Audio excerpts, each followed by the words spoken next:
To all my marketers out there, you're probably spread real thin right now. I'm sure you need some help between creating content, launching campaigns, generating leads, scoring leads, nurturing leads, and a lot more stuff with leads. You barely have a moment to breathe, let alone do your best marketing. But that's where HubSpot and Breeze, its new built-in AI, come in. When you combine the power of Marketing Hub and Content Hub, you can have your best quarter, every single time. With tools that instantly remix your content, lead scoring to shine a light on potential customers, and AI-curated analytics suite for reports and KPIs. And that's all alongside co-pilots and agents to automate all of your tasks, making your life easier, getting you the results faster, and better connecting you to all your data all in one place. Doesn't that sound nice? So stop spreading yourself so thin and start making major moves with HubSpot. You can visit HubSpot.com/marketers to learn more.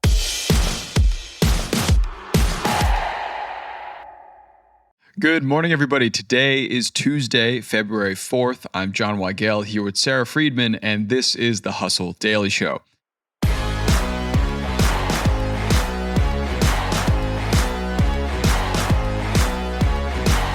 The onset of the Los Angeles wildfires shocked the country about a month ago, and while they're largely contained now, lots of startups are looking to use tech to prevent future ones.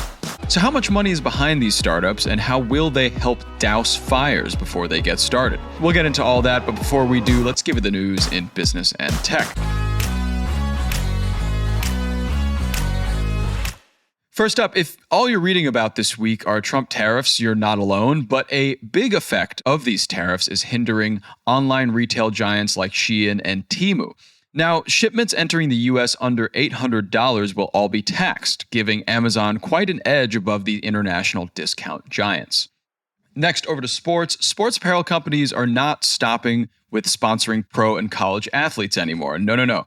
Now, some brands like Adidas are dipping into the high school pool. These teenage sports stars can earn anywhere from $500 to $2,000 for a social media post, while some top performers in high school can make six figures in multi-year endorsement contracts. Wish I tried a lot harder in tennis growing up.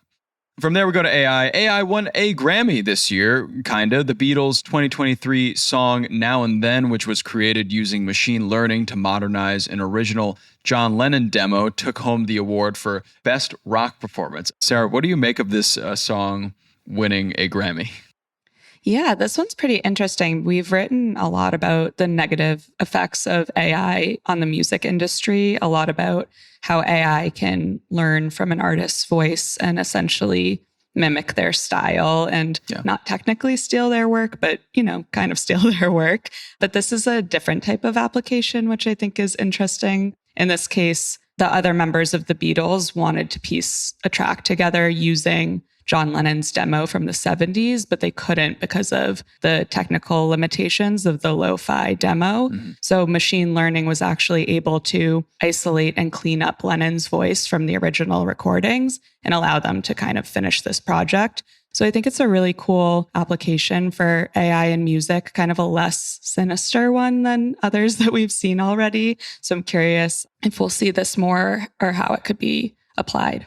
Yeah, it's nice to see it being used by the artists themselves as opposed to somebody trying to mimic an artist's work. Right. So we're definitely kind of getting into the thick of that, because this winning a Grammy seems like a big first step at artists utilizing AI in the future to pull past samples, to pull things, to create new music.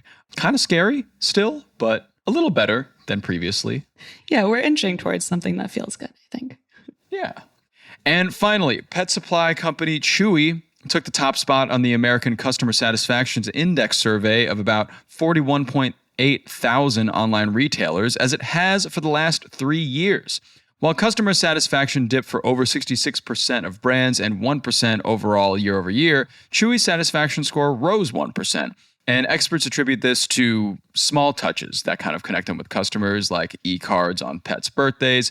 And just to clear up any confusion, Home Depot was in second place this year.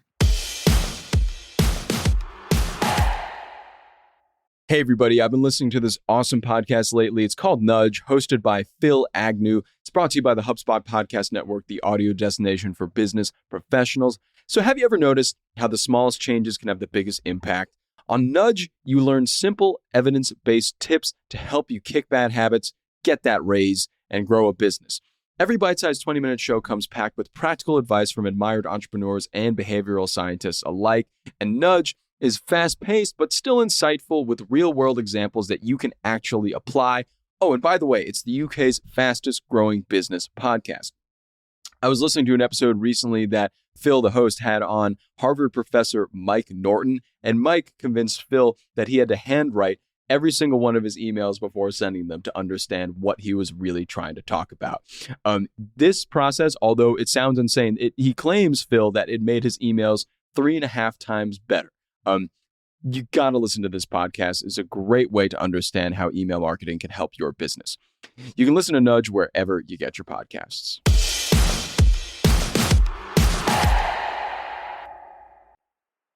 On to the main story today. The LA wildfires have made their mark, and the fallout has caught the eye of many tech startups to start working on prevention for the future.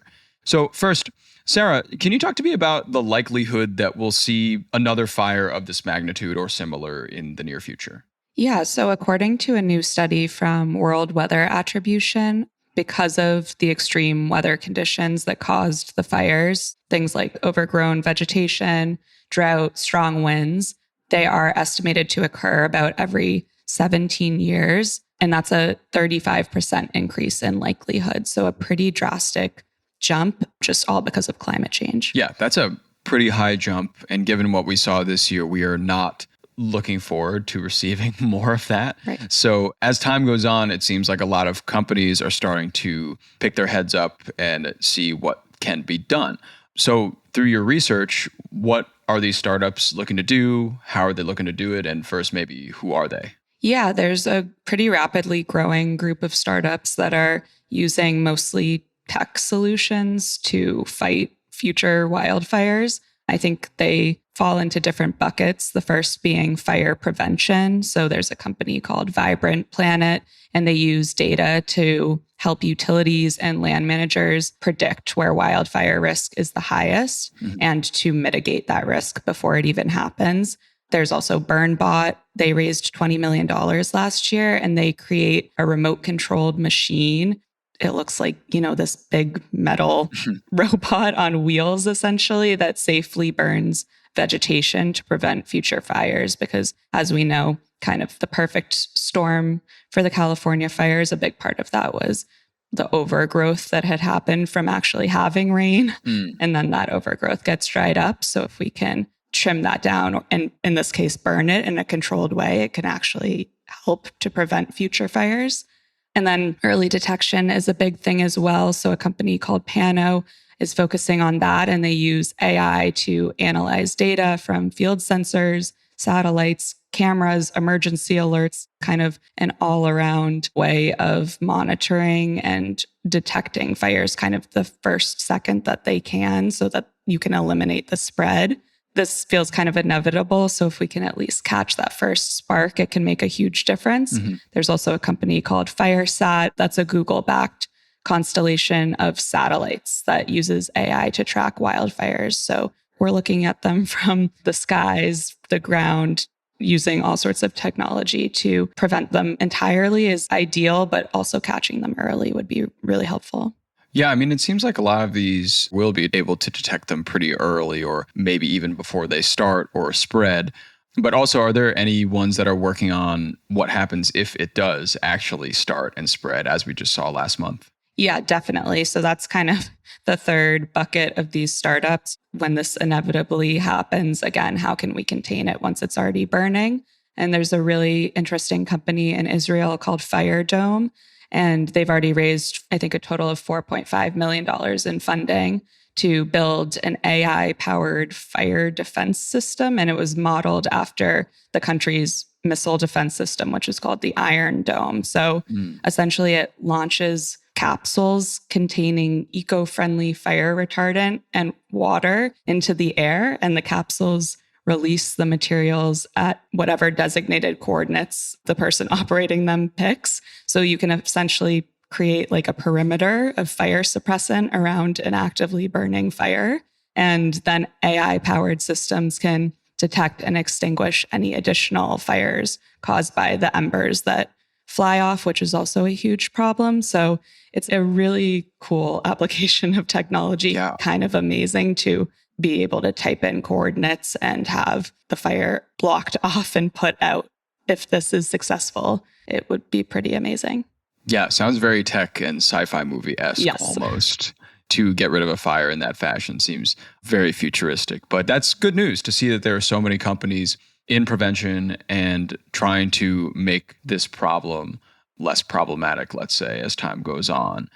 So given all these companies that we mentioned, I'm sure there are even tons more. And how much money is kind of going into this field? Because now seems like a really good time for a lot of people to invest in companies like this because of the problems that we're seeing.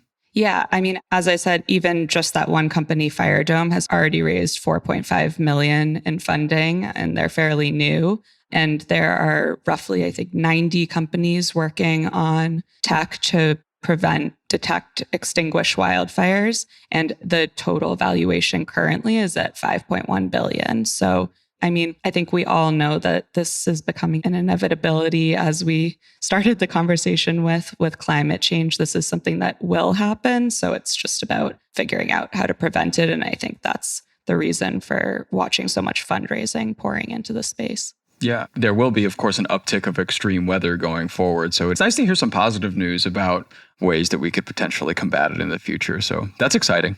Yeah, it's always good to see, tech being used for good instead of evil. And I think there's some really smart people on the case here, and some of this technology is really exciting. So hopefully it is effective and we can kind of squash these before they happen. Mm-hmm. An uncommon good tech story today. I love to hear it. Yes.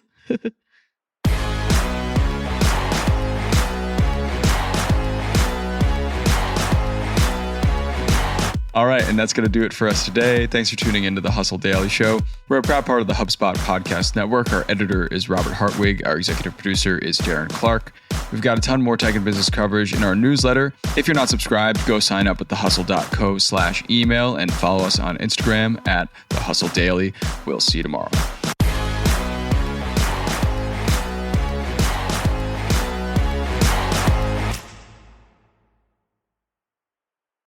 New year, new resolutions. And this year on the Best Idea Yet podcast, we're revealing the untold origin stories of the products you're obsessed with. And we promise you have never heard these before. Ever wonder how the iconic Reese's Peanut Butter Cup was invented?